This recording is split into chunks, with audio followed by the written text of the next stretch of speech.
Hi, everyone. Welcome to Ask the Expert. It's Wednesday, December 30th. And believe it or not, I don't actually have the date count to how long de Blasio has to be in office still. So just subtract 7 from last week, if you don't mind. I'm here with my partner, George Passariello. How you doing, George? Leticia, how you doing today? Doing really good today. And I'm so honored that today we have with us Dr. Lauren Leahy. Uh, Dr. Leahy, thank you for joining us today. This is going to be an exciting show. Thank you for having me. We're very excited. So I just want to get a couple things going. Number one, like and share the show. Do a watch party if you're on Facebook, and bring some more people in because they're going to want to hear what Dr. Leahy has to say. We're talking about vaccines today, and not just the COVID vaccine, but all vaccines. And you're going to want to hear what she has to say because you want to be educated about this stuff. And we have a variety of, I'm a vaccine taker, and George, you're not a vaccine No, guy. I'm definitely an Uh, anti-vaxxer. yeah, so I am, so we're going to have all kinds of widespread opinion here. The thing that we want for you is to be educated, and we want people to have a choice in what they do with their own body. And right now, that's not happening in New York at all because there is a bill out there in the assembly by Linda Rosenthal, A11179, that is going to trying to mandate people to take the COVID vaccine. So anyone who is against it, I strongly recommend that you sign my petition against it. It's on the Remauro for SIBP website, and let's send a message to Albany that we're not going to be, we're not going to agree to mandating what's going into our body. And that's why Lauren's here, because she was part of the movement against Albany in 2018 when they removed religious right exemption from children. And so I'm not going to talk anymore. I'm just going to remind you, like and share. And if you're watching on YouTube, remember that all the money that we raise from the YouTube channel, we are going to be donating to the restaurant industry.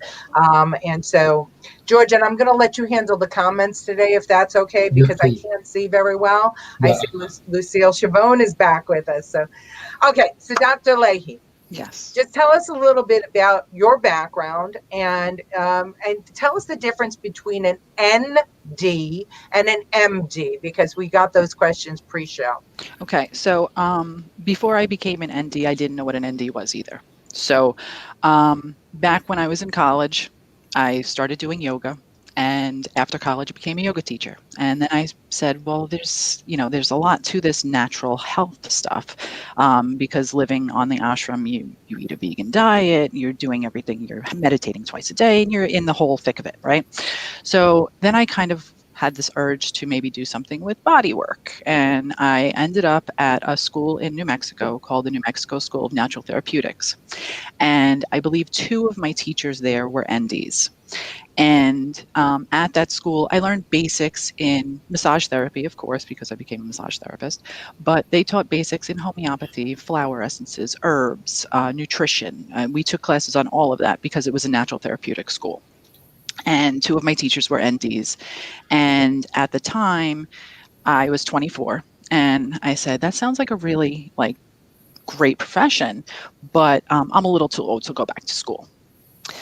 Fast forward another year later, and I was taking all my pre-rec science classes to go to the school in Connecticut where I got my degree. I went to the University of Bridgeport in Connecticut.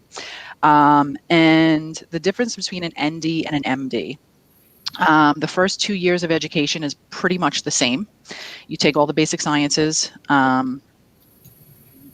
biochem, pathology, anatomy, physiology, all those things.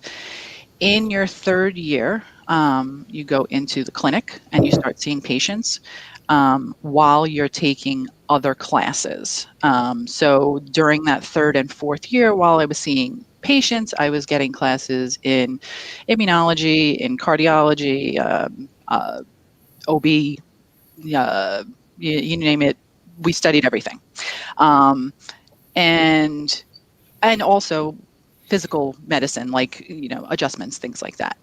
Um, and when you graduate from a naturopathic school, there are no federally funded residencies, so you pretty much go into private practice unless you can get in with another practice that kind of takes you under their wing. There are a few residencies, but they're not federally funded.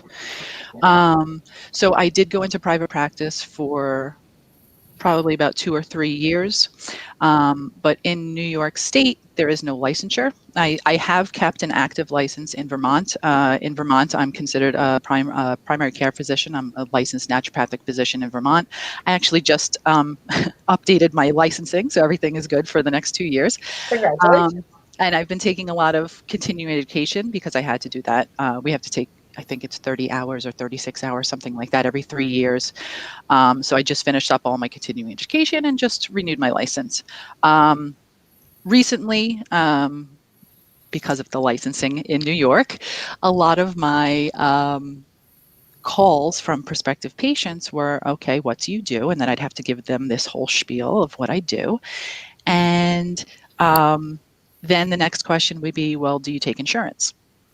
So, and I have to say, no, there's no licensing in New York and I can't take insurance. And then the next thing they did was hang up the phone and not, Right. and so I just couldn't get my business going in New York the way I wanted to. So I ended up becoming a teacher also. So I do teach 6th grade science, but I do keep the active license and I do consult mostly friends and family and friends of friends. And, but I'm not actively seeing patients at this time. But I do, like I said, keep up with all the continuing education and everything that I need to do.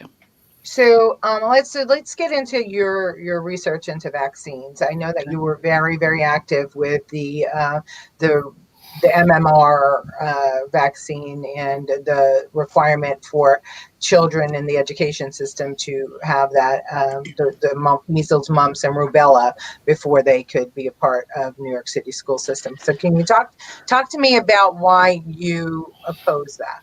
So back when I was at the ashram studying yoga, I kind of was led down a path towards this natural healing. It's, some will say it's God, some will say it's the universe, whatever it is. This is just where my life has pulled me into natural healing. And I knew from that time, just in talking with other people and everything, that vaccines were not the way to go.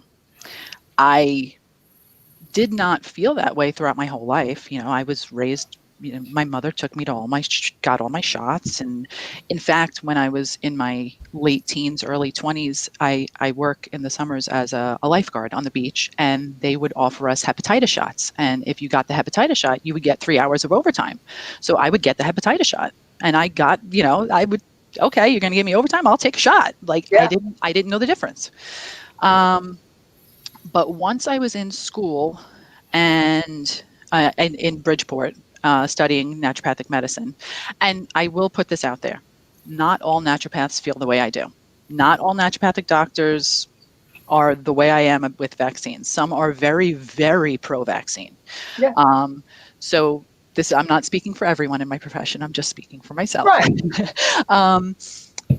But there were too many things that were coming up with just with the CDC and how there's kind of a revolving door with the CDC, with the FDA, and with the pharma lobby, where people will work for a pharmaceutical company. They'll end up going and working for the FDA or the CDC, and then they'll go back into pharma lobby, and then it's so that kind of opened my eyes, and it kind of made me start thinking. And also, just being in clinic with students, with children, and listening to parents' stories of what happened to their children after certain vaccines, it just made me start thinking and start looking. I can way back. I can remember it was sometime between probably 2005 to 2007, somewhere in there. I remember looking up and finding what was called the Simpsonwood Memo. And it was a meeting of scientists and experts from the CDC and I believe the FDA and others. And you can read the transcript from this weekend or week-long thing that they had at the Simpsonwood Hotel, and I think it was down in Georgia. And the experts were saying, I would not give these vaccines to my grandchildren. And that kind of opened up my eyes to more, where if these experts weren't going to do it for their own, what did they know that I don't? Right. So now, what did they know? Okay. So now fast forward, I have a child. I never vaccinated him because I knew about all these different things. And New York State wants to, well, they did take away my religious exemption, but whatever. The first and foremost, or a big thing for me, is that since 1986, the pharmaceutical companies are liability free. In the 1986 Act, it's the National Childhood Immunization Act, I believe it's called NCVIA are the initials. In this act, the pharmaceutical lobby came to Congress and said, we are paying out so much in death and side effect lawsuits that we are going to stop making vaccines unless you give us liability free. So at the time, go ahead. I see you have a question. I was going to say, so that didn't raise any red flags for anybody. Right. We're paying out so much in deaths, so can you please make us liability free so that we can vaccinate everybody? Well, that's Michael Shavio. I hope I'm saying that right, Michael's question. Is it supposed to be safe, and why is it that you can't hold the manufacturers accountable if you have a serious reaction to it? Which is, Michael, the reason I will never take this vaccine. Right. They're not going to stand behind what they did. I'm certainly not going to shoot it in my arm. So, according to this 1986 Act, now they're liability free. Even you can go back to even Ronald Reagan when he signed it in. He didn't really want to, but they were kind of in a place where, all right, we're not going to have any vaccines. He did it. Right. In this act, it also made HHS responsible for doing safety studies. And they were supposed to do safety studies every 2 years. I believe starting in 1989 was supposed to be the first one. And they were supposed to do safety studies going forward every 2 years. Now, this is just an aside. Fast forward to 2018. There was a FOIA request put in, and HHS has never done a safety study since 1986 when it became their responsibility. There are no records of any safety studies that have long-term that have been done. And that's in a FOIA request. I believe the answer came back in like June of 2018. And that information, the FOIA request was done, I believe it was done through the Informed Consent Action Network. And you can find it on their website. They have the copy of everything. So everything you're going to talk about today can be found easily by the layman, right? Everything. I have my whole notes page, and I have my little notes where I may not have the link up on my computer to show you, but you can definitely find these with very little searching. Yeah. So anybody that's joining us now, we're with Dr. Lauren Leahy, and she is a naturopathic doctor, an ND. At the beginning of the show, we talked about the difference between an ND and an MD. It's very easy to see. They go through much of the same exact training as an MD, and then they have the addition of learning how to manipulate the body and natural approaches to wellness, which is something that the medical industry reluctantly is the insurance companies are kind of pushing the medical industry into starting to concentrate more on wellness than on as much on wellness as cures. So that's for anybody that's joining now. So Dr. Leahy, so you found out that the medical, the pharma wasn't going to be held liable. You decided to do this research on MMR because you have a child yourself. So what is the biggest complaint with vaccine injury for MMRs? Okay. Well, the biggest complaint, okay.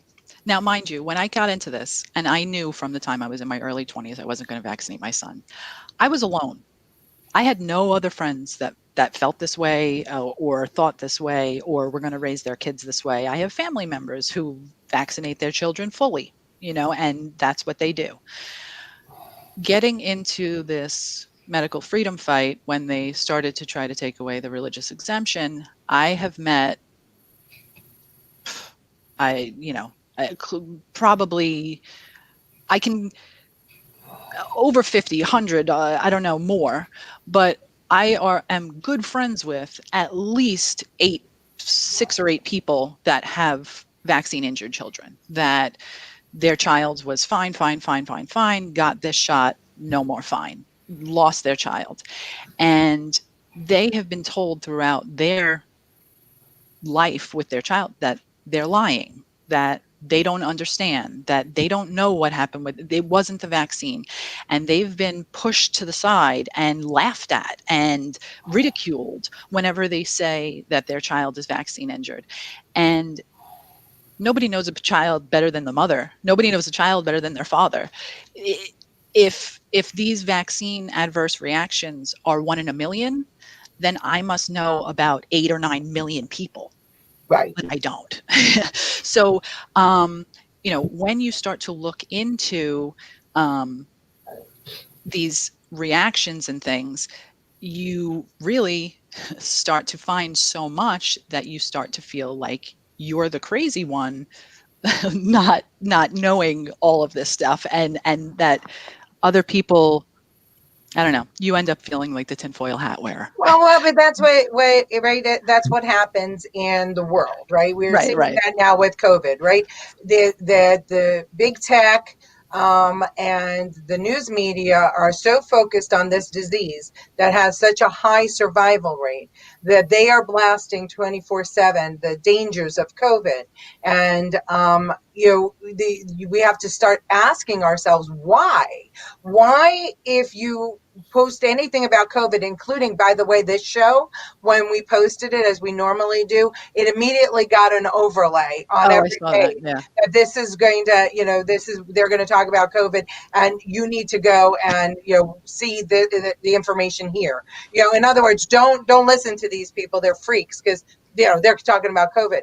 So we were seeing that happen, and the reason that we were so intent on doing this show is because George and I hold different opinions on vaccines, but we hold the same opinion that nobody should be mandated to put anything in their body ever. They should educate themselves, and that should be a choice between themselves and their And that doctor. brings up Nick Ferraro's comment. And Nick is our resident biologist and was an excellent guest last week. And I'm glad you're with us. We also have P.S. Burns joining us today, and Christopher Fideli. And if I butcher these last names, Christine Salika. Hello, Christine. It's good to see you guys. But Nick brings up an interesting comment that I want to touch on. There should not be a religious exemption with respect to vaccines. There shouldn't be a need for an exemption, Nick. You're right, because it shouldn't be a mandate. Right. No way that you can tell me what to put in my body, whether it saves my life or not. Maybe you can prevent me from going to school or going in a public office building, but you certainly can't mandate it for me. So I don't care about religion. I know pathogens know no bounds. And he says religion does not make a child immune to a disease. No argument there. But there should never be a mandated vaccine. It's too scary of a prospect to me, But Right. we Something love that having. can't be undone. Right. It's a medical procedure that you can't take back. Right. So to mandate something into someone's body is beyond for me. It's completely against the Nuremberg Code. I do not consent. That's the first tenet of the Nuremberg Code, right? You Right. need consent of the person. I Right. do not consent. Right. So, Nick, what did I miss, buddy? I'm sorry. Maybe I misquoted you. Did I misquote you? Well, let me do while you're looking for his quote. Let me just say this: we have a society right now that is so focused on the deaths that are being caused by COVID. Right, that less than 1% of people that are dying from COVID. And when you talk to anybody about it, that is so focused on it, they'll say even one death is too many. But yet, when you talk about vaccines and a child having a vaccine when the parent doesn't want the child to have a vaccine, yeah, and that if that child dies because there's no way to know what the effect is going to be in that child's body, what are we shrugging our shoulders to that death? Why is that death more acceptable, or why is that injury, which is worse? I mean, I had a neurologist who, Dr. Regina DiCarlo, who was one of the first to connect vaccinations with autism. And, she was pushed out of medical society. She was a brilliant neurologist, pushed out of the hospitals. She wouldn't take a vaccine herself, and she didn't think, that certain children should take the vaccine because she saw so much and she connected it together. But that's a child's life that will be forever altered if it happens, and there's no way to tell. There's a lot of controversy over that statement that you just said, because if you go to the CDC or the WHO, they will clearly tell you there is no link to autism. But someone needs to explain to me the burst in a few things. The burst in autism, was it, a lot of people will answer this. I'm going to try and be devil's advocate here, right? So it's going to be, it's misdiagnosed. That's why there's a sudden burst in autism. The other side of the coin is that no one's really done a study deep enough to prove the ties. And there, to me, I've seen in my lifetime a rise in two things that scare me and make me wonder what we're doing to ourselves and where it's coming from. One of them is the spike in autism and Asperger's and things of the like. And the other is peanut allergies. These things came from nowhere and now everyone is allergic to peanuts. How does this happen? I'm not saying it relates to vaccines, but it could. So I'd like people to really dig in hard and do a study that would lead us that way. And if anyone knows of one, please post it, because I'd love to read it. I can kind of speak to it. I don't have the information right on my hand right now, but you can go and look up vaccine excipients, which are the ingredients in vaccines, and the way they work, or let's say the way traditional vaccines are supposed to work. They have a piece of the virus or the bacteria with what they call an adjuvant. An adjuvant is in the vaccine to promote the body to have a reaction, because you want that when you're giving the vaccine, you want the immune reaction towards that piece of the virus, right? So they put these adjuvants in there, which they act like immune system stimulators, and they also act as preservatives. But these adjuvants are things like aluminum, glutaraldehyde, they're formaldehyde. You can look up the excipient list yourself. So when the immune system sees that antigen with this crazy toxic substance, they say, I need to mount an immune response. Now, I have heard, and now I have not looked into this myself, that there is peanut oil in certain vaccines, and that could be the connection to the peanut allergy. But like I said, I have not looked that up myself.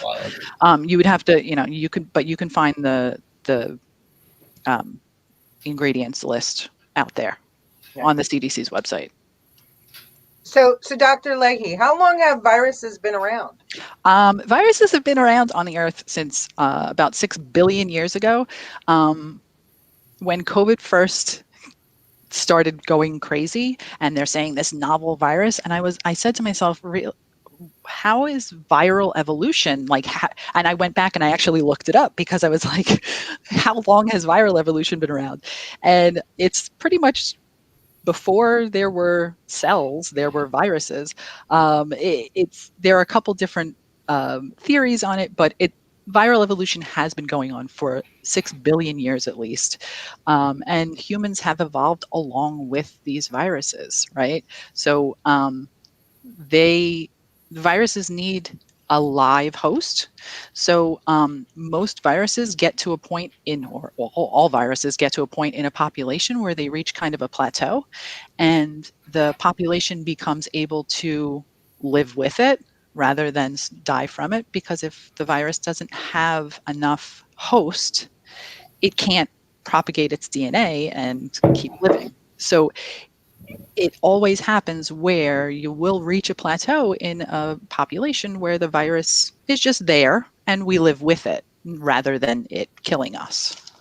So vaccinations certainly haven't been around for 6 billion years, right? Because No, no. so I guess the point I'm getting at is that human beings haven't been wiped off the face of the earth by the viruses, and as a matter of fact, Right. our population has grown along with it, and but once vaccines began, did we see a population explosion once the vaccines began? That's a great point. I've never heard anybody make that, but no, we didn't.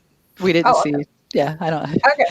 So sounds to me like there's another reason why people get so hysterical about vaccines. As I said, I'm a vaccine taker. Everybody on this show knows that. I lived through the 80s, so I take my medication. I put stuff in my body. I put a lot of crazy stuff in my body in the 80s, so I'll take what my doctor prescribes for me. But I want to be able to have that choice, and I want to protect your choice, George, to not put any antibiotics or anything else in your body, and you, Dr. Leahy's choice to not take certain drugs, and everybody's choice, freedom of choice, because that's a very private decision between themselves and their physician. We have a lot of people jumping in. We have Kim Salvo. Good to see you again, Kim. She says may have something to do with Mercury. Right, Mercury. We have Aunt Santa. You look just Hi, like Aunt a beautiful Santa. porcelain doll, Leticia. That's a good aunt. We have Christine Salika. Good to see you, Christine. She says Bobby Kennedy Jr. talks about peanut oil from bad trees and the vaccines, which also cause peanut allergies. Please look it up on Children Health Defense. That's some good advice. Of course, I said hi to Nick Ferrara already. He's a biologist and a friend of the show, and we really enjoy hearing from him. He said that this is not applicable to all viruses. Some vaccines are DNA based, was one of his points. Right, all of them are at this point, right? We have Peter Mark Burns was Dies. talking. Okay. Yeah. I just want to get through we have a lot of comments today. You must be a good guest. I have mildly autistic son. His uncle, my wife's brother, has autism. My wife's grandfather may have had a touch of it, and a cousin sounds as if he had it. I'm not taking the theory that there could be a tie-in, but autism appears to have genetic causes. Again, I'm not denying that. I'm not a doctor. So can I speak to that for 1 second before we go on? So that is key, right? So one of the biggest growing fields in medicine right now is epigenetics. It's you are born with your genetics. Of course, there's going to be family history, but epigenetics is what you do to either allow those genetic mutations to turn on or turn off. So you could have a family history for XYZ, and you could have an uncle and an aunt and a brother and a sister that has it, but those family members don't exercise 6 days a week like you do, don't eat vegetables every single day like you do, don't try to limit the amount of toxicity in their body through whatever they're doing. Maybe they take the natural medicine route rather than go towards the drugs first. Those little epigenetic things, lifestyle things that you do, determine whether your genetics will really have an effect, Right. whether those mutations will turn on or turn off. So vaccines as a one size fits all medical procedure don't make sense just for that reason alone. Everybody is different. Everybody's going to have genetics and lifestyles and all these different things that happen. So how could you mandate a one size fits all medical procedure for everyone? It goes against modern It's awesome. medicine. It's a Goes against common sense. yes, that too. There's something I've always wondered and never gotten an answer, and I'm not expecting to get one today, but never gotten an answer on understanding something about how our body works, right? And and even from doctors, I've heard varying opinions on this, but I don't take antibiotics so that my body is stronger to fight when the time comes. Antibiotics, in my opinion, weaken the body's built-in ability to fight.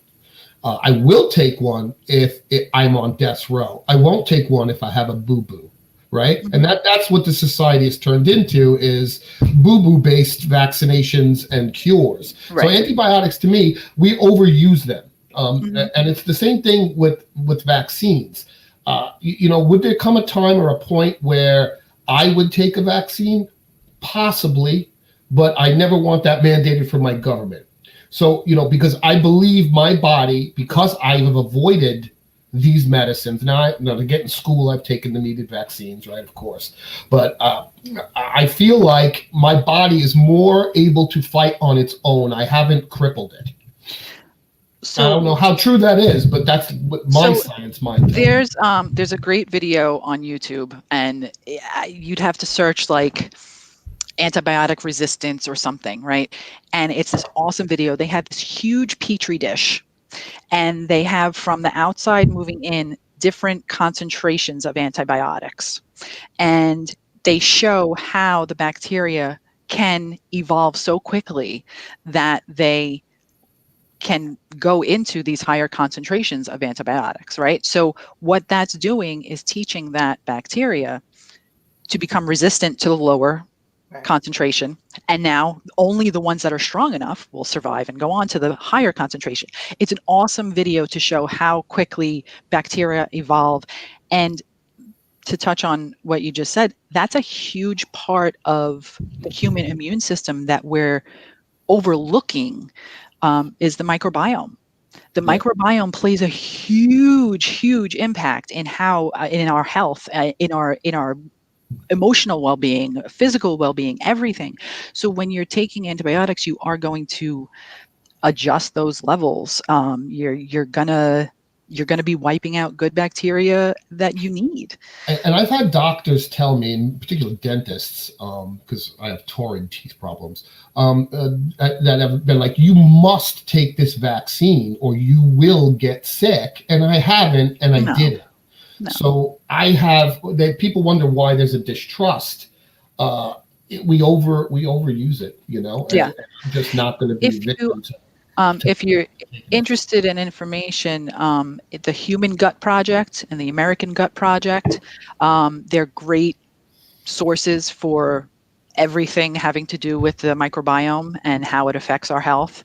I took a class through Coursera a few years ago on the human microbiome. It taught me so much about that, and actually I learned about PCR during that time, so that's something we might touch on. Let me interrupt real quick. Facebook is dropping this stream. They dropped it off Leticia Remauro for borough president. Head over to YouTube if you can't watch this here. We'll see what other ones drop off of Facebook. The volume is still up. Look, you're being censored. We are being censored for a conversation. Yay! We must be telling the truth. Head over to YouTube. Watch it over there if you find it using the stream. That is crazy. Oh, wow. We've never had that happen. So before they drop us totally, Dr. Leahy, talk about the COVID vaccine and what you've learned. So like I mentioned before, how traditional vaccines work. They give a piece of the bacteria or the virus with the adjuvant to get your immune system to work. So the way this vaccine is different is it uses messenger RNA or mRNA to go in, and it injects the messenger RNA into your cells. And then your cells parts, mostly the ribosomes, then take this messenger RNA and create the spike protein, right? So the spike protein is what helps the SARS-CoV virus get into the cell. So what the mRNA vaccine is doing is it's telling your cells to produce the spike protein without having to actually have the whole virus in your body.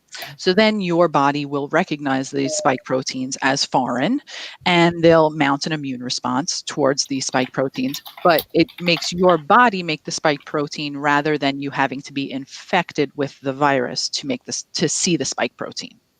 Now, the reason why, well, not the reason, but this at this point is a totally new vaccine for the human population.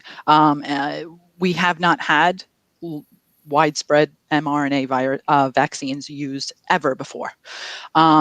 In this specific, COVID study and trial and all that stuff at this point, because it was such a worldwide spread thing, they skipped the animal studies in phase 1 and went to straight phase 1 human trials.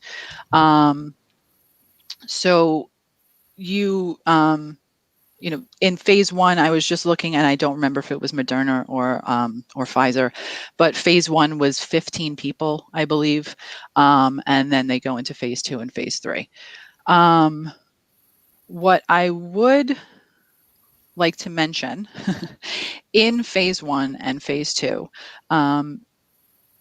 they were using as a placebo, they were using the meningitis vaccine as the placebo. Then they did, I believe it was around July, because they were petitioned through, I believe it was the FDA. They were petitioned to change the placebo to an actual placebo of saline, and they did for this this end trial. Now it is actually a saline placebo. So they, hopefully will be getting true, correct data. But their plan is 6 months down the road to unblind the study and offer everyone who did get the saline placebo, offer them the vaccine so that they would be able to take it. And then that way we kind of lose long-term health outcomes from it, because right now we are seeing some side effects. But if they unblind the study 6 months down the road, we won't be able to really have those two groups to compare. Right, to compare, right. If you want to go back to all vaccines, no other vaccine has ever been tested against the placebo before. They are all tested against older vaccines. So we've never really truly had a placebo study for any vaccine coming that we've gotten to at this point. This would be our first real true placebo study. But like I said, they're going to unblind the study and then it won't be. So I don't know how that's going to work towards looking at side effects and things like that. So what are the side effects that we hear rumored out there? So Bell's palsy is the big one right now. You can find videos of nurses who's have it, and we had that one nurse, and her name is totally escaping me right now, in Chicago, Tiffany something. She passed out. There are rumors spreading that she's not doing well, but there's nothing to really back that up with, so you can't say. So we were at the rally, though, you were talking about the effect that the vaccine or that could have on your reproductive system. Okay, Can you talk about that? Yes, if you look at, it is called, let me get the correct name of it before I say it. It's the FDA briefing. It's Vaccines and Related Biological Products Advisory Committee meeting.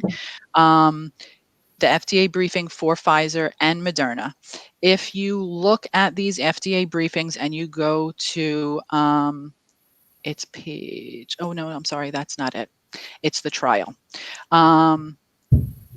If you look at the trial for Pfizer, and you go down to the end, I'm just searching for it right now, so I have it in front of me.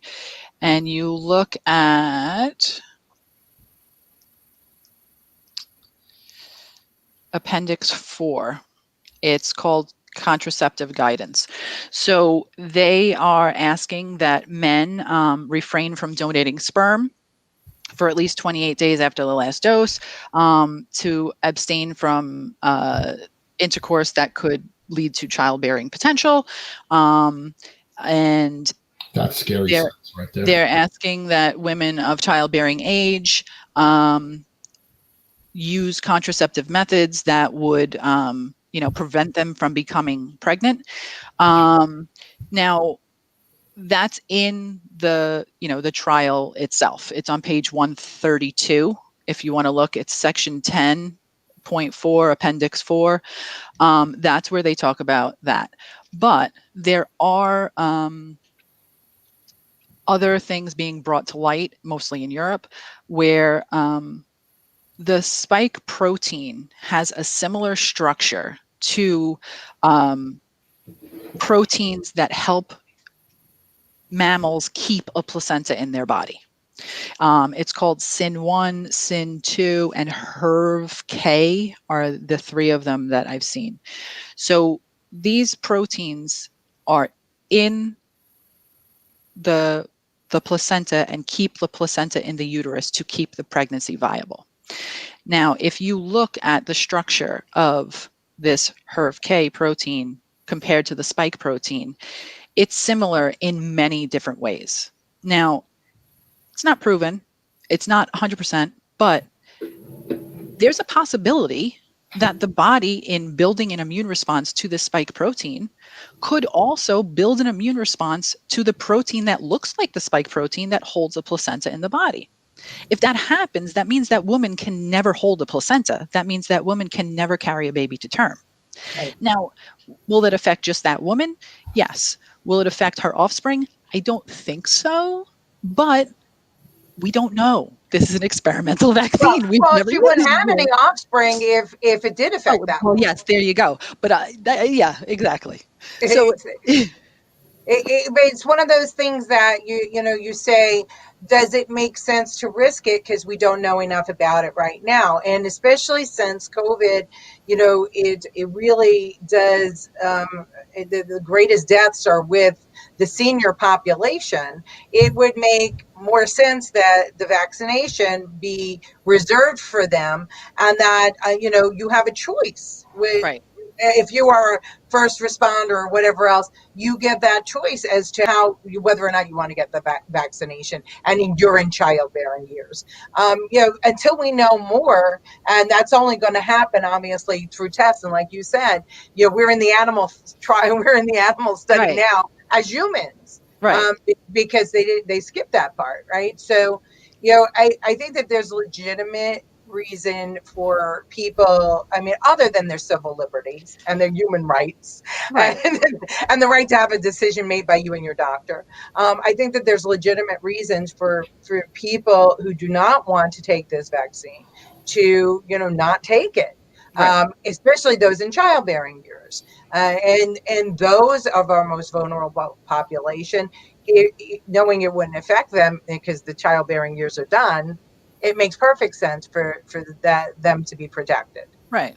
It's just common sense all the way around. I need to address the comment section because it's on fire today. All right. But first thing I'd like to ask is everyone please stay respectful with each other. We have Christine Salika asking to address this question.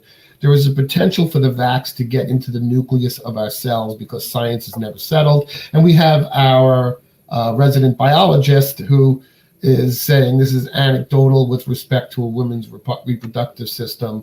We can say with absolute certainty that can happen. Women in the trial have gone on to get pregnant. This is documented. So there is no absolute. Well, wait a minute. Hold on a second. They got pregnant, but have they carried their baby to term? And has it been born? The answer's got to be no, because we just started the trials, right? Yeah, I mean, right, but I'm sorry, I don't mean to answer for you, Dr. Leahy, but No, you know, it really goes to the individual. Are you willing to take that risk? okay, It, I would not be willing to take that risk in childbearing years. It's just not worth it for me.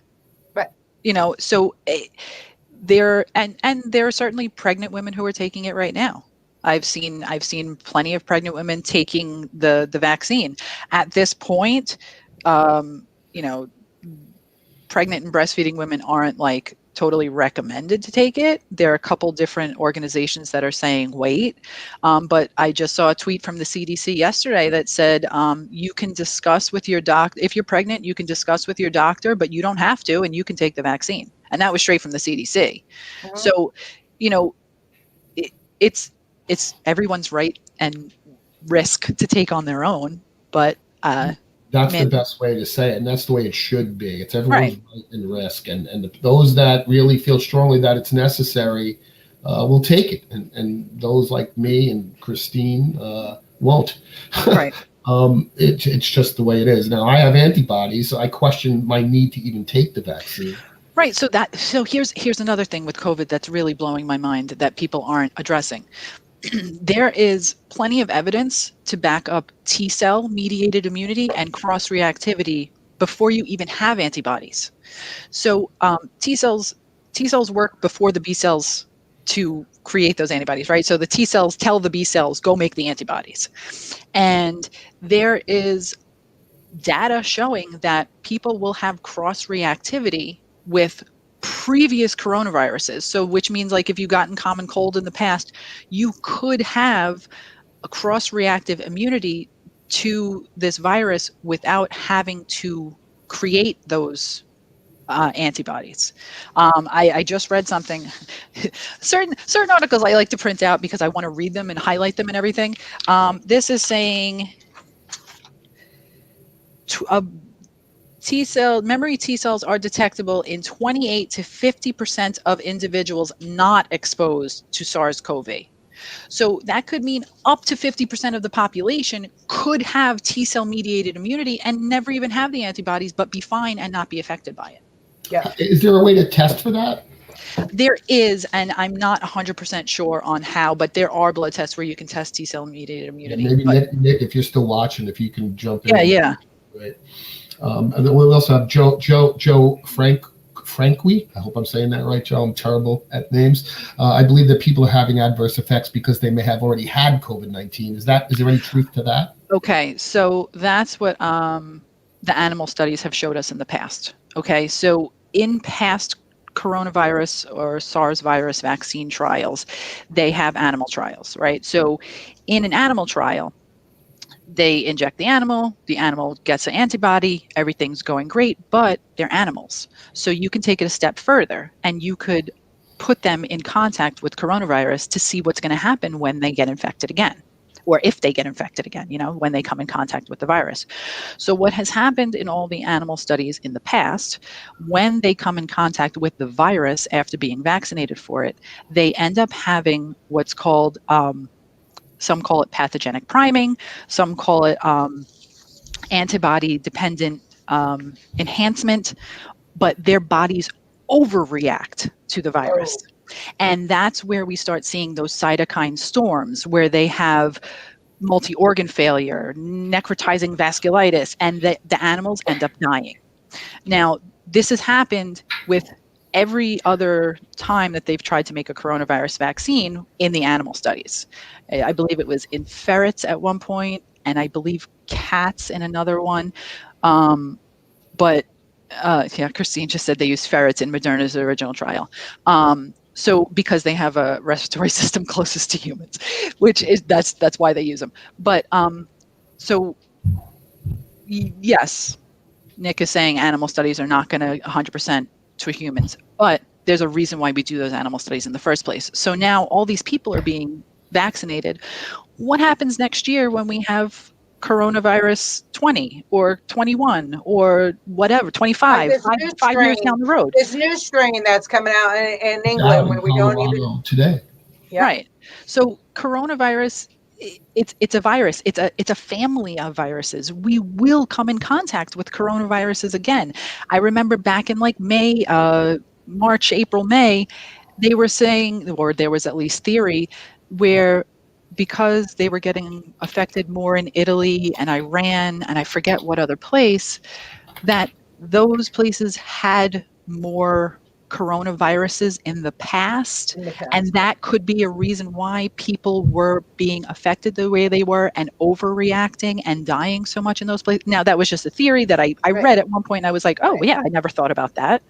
right. But you can have, they, in the past, it has happened where they have this antibody enhanced reaction, and it's like the body gets ready for it and then overreacts. Yeah. So we don't know if that's going to happen in the humans. It could not, because animal studies don't always translate. But again, that's a risk that you have to be willing to take. That's it. If you're going to take the vaccine today and you feel that it will protect you, you should have that right to do it.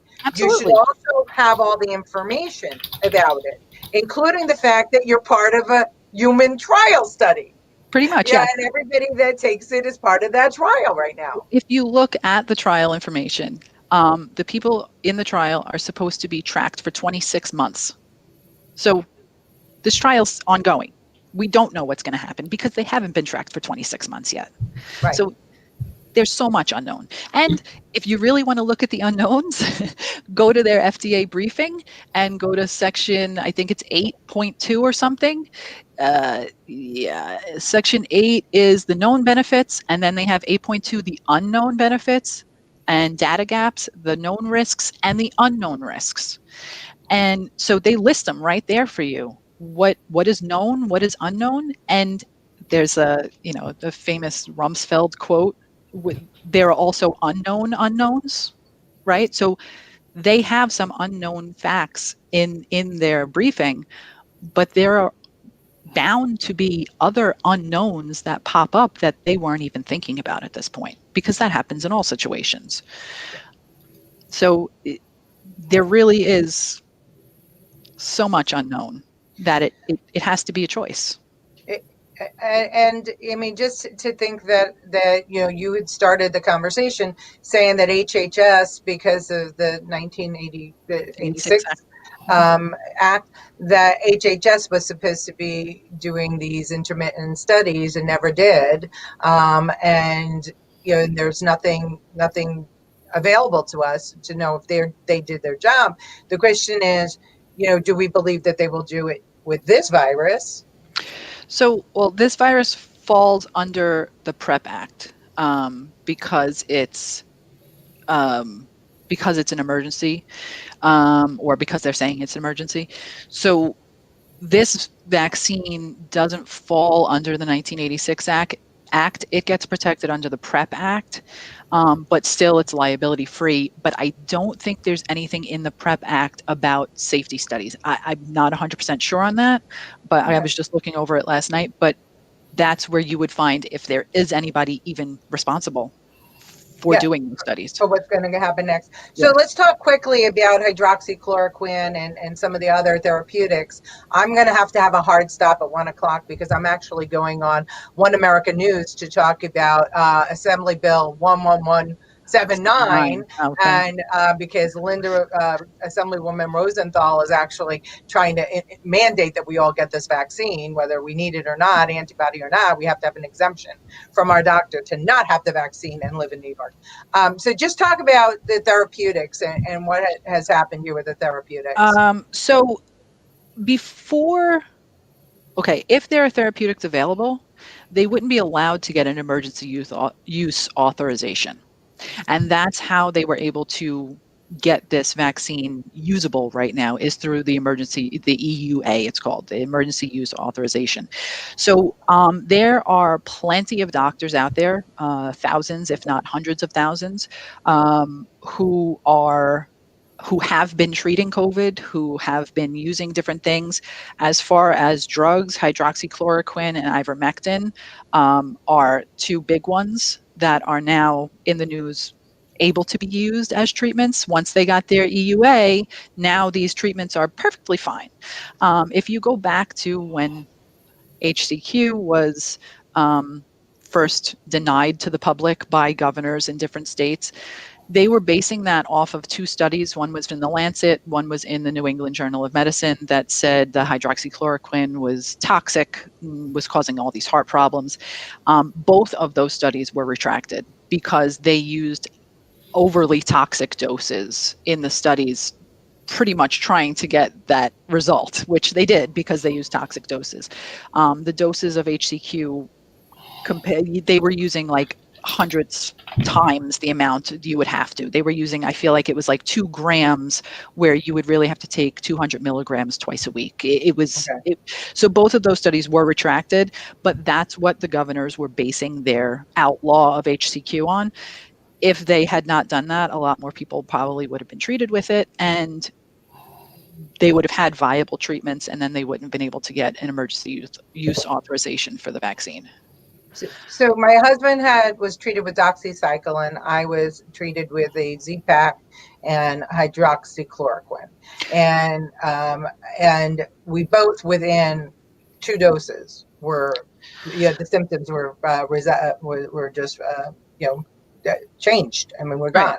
Yeah, and it's amazing to me that we are not offering, or we stopped offering options for people's treatment, knowing that people were getting better using these drugs. And that is just using drugs. So I'm a naturopathic doctor, right? I wouldn't jump to that, but right now, because I don't have prescriptive rights, but I would refer for that. But there are plenty of natural things that are backed up with science that have helped people throughout this whole COVID. They've been using IV vitamin C in China and in the United States in some places, vitamin D, zinc with selenium, with quercetin, EGCG, vitamin A, glutathione. All of these things are going to help your immune system. So if you look at Dr. Zelenko, his protocol with the HCQ and zinc and Z-Pak, he says that the zinc is the bullet that has to get into the cell to stop the replication, but the hydroxychloroquine is the gun that gives it the ability to get into the cell. Yeah. So there are natural substances like quercetin and EGCG, which also help the zinc get into the cell. So they're called zinc ionophores. So molybdenum is another one, and cinchona bark's another one, but that's where hydrochloroquine comes from, right? So there are these things that people could use to help themselves. Now, you'd also have to ask a doctor, and don't just start taking things on your own. Get professional advice before you start taking everything. But there are things that can be done as treatment to prevent the severity of this illness in people. I'll tell you, since March, I've had my parents are in their 80s. I've had them both on a whole regimen since March. Yeah. And we're also, isolating them, and they're not going to the stores and things. But I said, you have to take these things because we have to build you up in case you do come in contact with it. So there are options. There's natural options to protect yourself. It seems like people are still interested in the show. George, I don't know, are you available to stay on? Yeah, I'll stick around. You go jump, and we'll take a few more questions from the comments section, and we'll wrap it up. Dr. Leahy, thank you so very, very much. It was a pleasure, Leticia. And I will see you guys later. All right. Bye, Leticia. Yeah, this seems to be a hot topic, obviously. Yeah. Nick brought up an interesting point. Again, Nick, having you as a balance to our show is a big plus, and we appreciate all your scientific input here. He's an adjunct professor at CSI, and I believe a high school science teacher as well. We need to limit the use of antibiotics with COVID infections. More antibiotic-resistant bacteria is on the way. I'm not sure exactly what that means. I'm all for limiting the use of antibiotics on any situation, but what does that have to do with antibiotic-resistant bacteria? That's in using, I think what he's trying to say is in using the Z-Pack with the HCQ and other things to get the zinc into the cell. I believe what the Z-Pack is really for is to kind of prevent any other bacteria that may have gotten into the weakened immune system that might be, contributing towards pneumonia or whatever is going to happen, to kind of stave those off. But like you said earlier, and like Nick said, antibiotic resistance is a huge thing. So, I, I wouldn't, it wouldn't be my go-to, but if it's needed, it's needed. There's a time and a place for all treatment.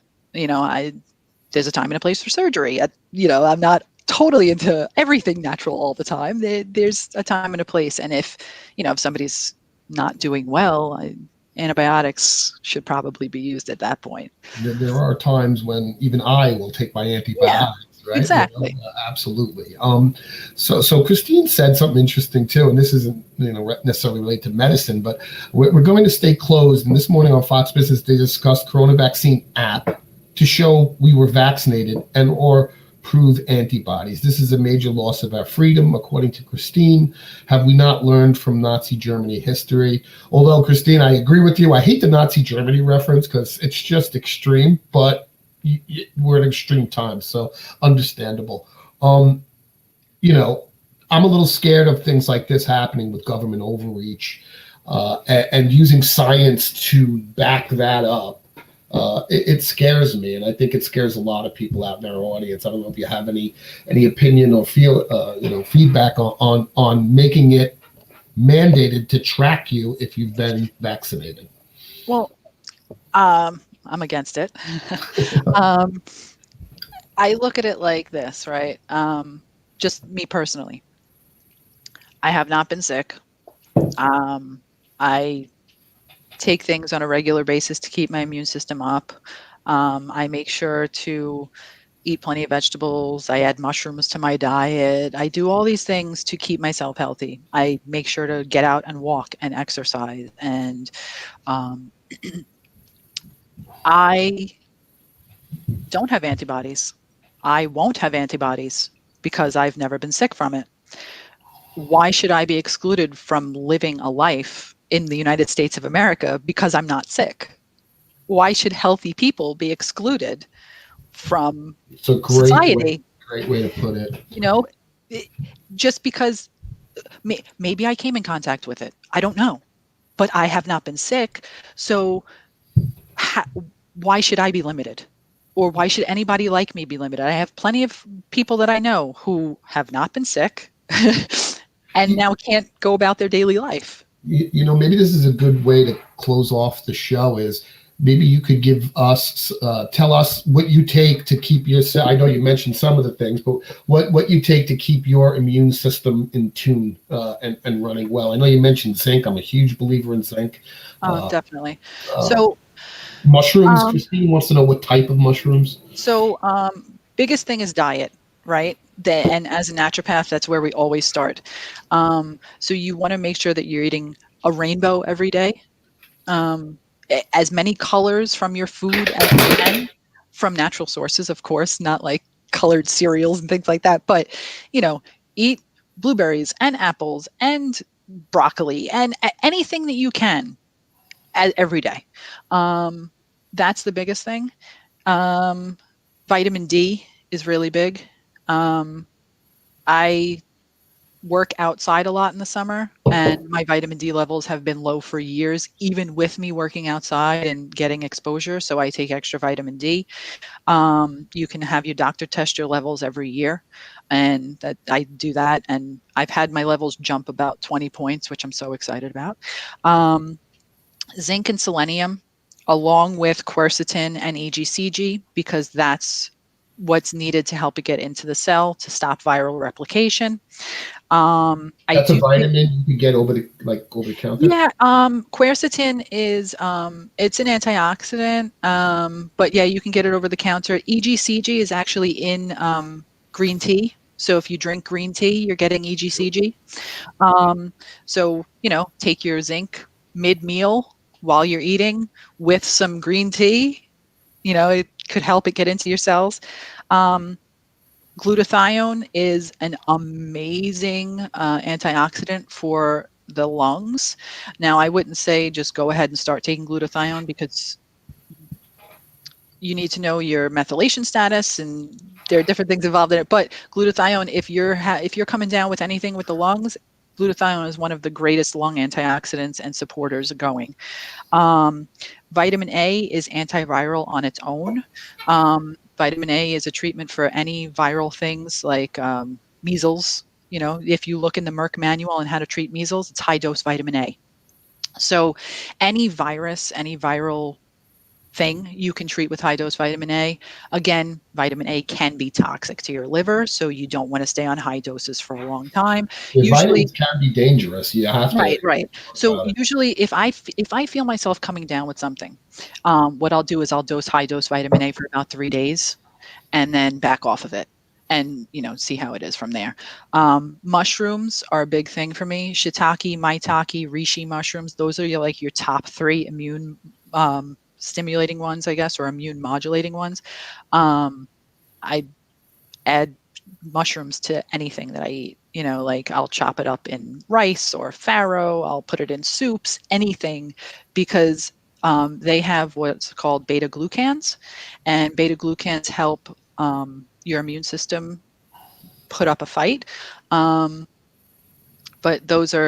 that's pretty much what I do on a regular basis, along with a multivitamin, but those are the extra things that I do. And vitamin C, that's a big one.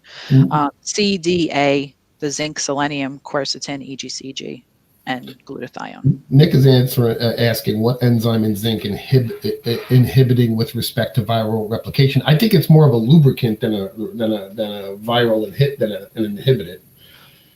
No, zinc does do viral inhibition, but inside the cell, and I don't know the enzyme. I actually just did a continuing education class that mentioned it, and I can't remember it off the top of my head. But it is a cofactor in the stopping viral replication. And then just one last question for Christine, and then we'll wrap up the show. Should we take mushrooms as a supplement? In other words, in pill form? My brain goes right to better off eating a real mushroom, but right. You can get powdered and pill mushrooms, but I guess in doing it that way, you might get more into your diet. But I just kind of throw it into everything and eat it as much as possible. And they're delicious. They're the meat. Yeah. And if you chop it up small enough, kids will eat them too. Lauren, I can't thank you enough for being on the show today. And everybody in the comment section was all hot and heavy with the vaccine. We are so pleased that you guys were enjoying the show. And again, I always ask, keep it respectful. Colleen Mahoney, I didn't forget to give you a shout out.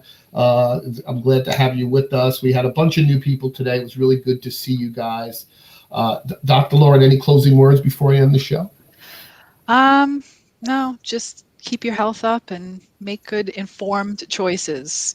Find the information, go look for it. Don't just take everything that they're telling you on TV as face value. You have to go find your own information, and you have to get informed consent before you do any medical procedure, please.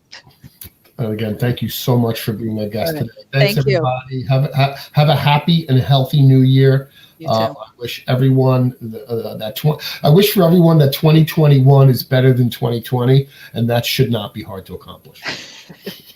Yes. Bye, everyone. All right. Thank you.